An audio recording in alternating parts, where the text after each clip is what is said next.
میں تقریباً 2 سال سے سلسلہ صیفیہ میں بیعت ہوا. 1 سال میں نے 7 لطائف کی سیر کر لی، مگر لطائف میں کوئی کسی قسم کی حرکت یا سوزش محسوس نہیں ہوئی.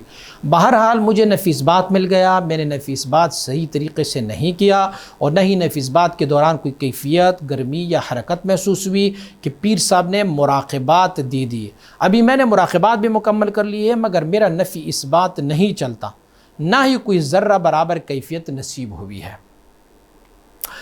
آپ کی حالات سے آپ کی شیخ آپ سے بہتر سمجھتا ہے. اگر شیخ کامل مکمل ہونا تو وہ اپنی مرید کی حالات کو اس سے بہتر جانتے ہیں، بہتر سمجھتے ہیں، کیونکہ وہ آپ کا شیخ ہے. اور شیخ جو ہے نا وہ طبیب ہوتا ہے، اور طبیب کو بسا اوقات پتہ ہوتی ہے کہ کیا صورت ہے. آپ نے دیکھا ہوگا کوئی بندہ کسی ڈاکٹر کے پاس چلا جائے تو ڈاکٹر ان کو کوئی دوائی دے دے.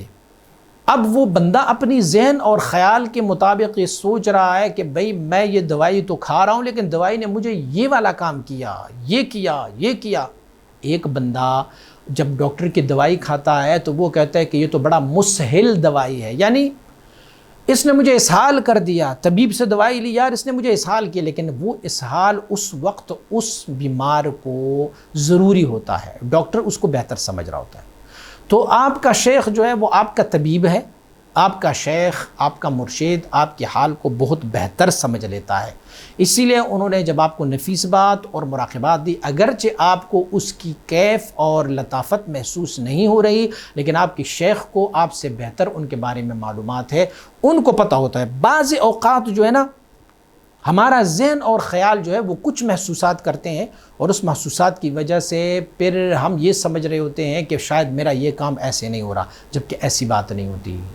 بسا اوقات خوابوں کے بارے میں یہ ہے کہ ہم خواب جب دیکھتے ہیں تو خواب ہم نے رات کو کوئی چیز سوچی ہوگی، اور اسی سوچ کے تحت جو ہے نا وہ ہم نے کوئی خواب دیکھی ہوگی، تو وہ ہمیں متشکل شکل میں خواب میں نظر آ رہا ہوتا. تو ہو سکتا ہے کہ آپ کے خواب اور خیال اور سوچ میں یہ ہو کہ میرے لطائف تو کوئی ذکر نہیں کر رہا، میرے مراقبات تو بالکل نہیں چل رہے ہیں، میرا نفیس بات بالکل نہیں چل رہا، لیکن آپ کا شیخ جو ہے وہ آپ سے اس بارے میں بہتر تصور کرتا ہے. اسی لیے اس ٹینشن میں نہ رہیے گا، اور اپنے آپ کو اپنی شیخ کی تسلیم رکھیے، وہ آپ کے حال کو بہتر جانتا ہے.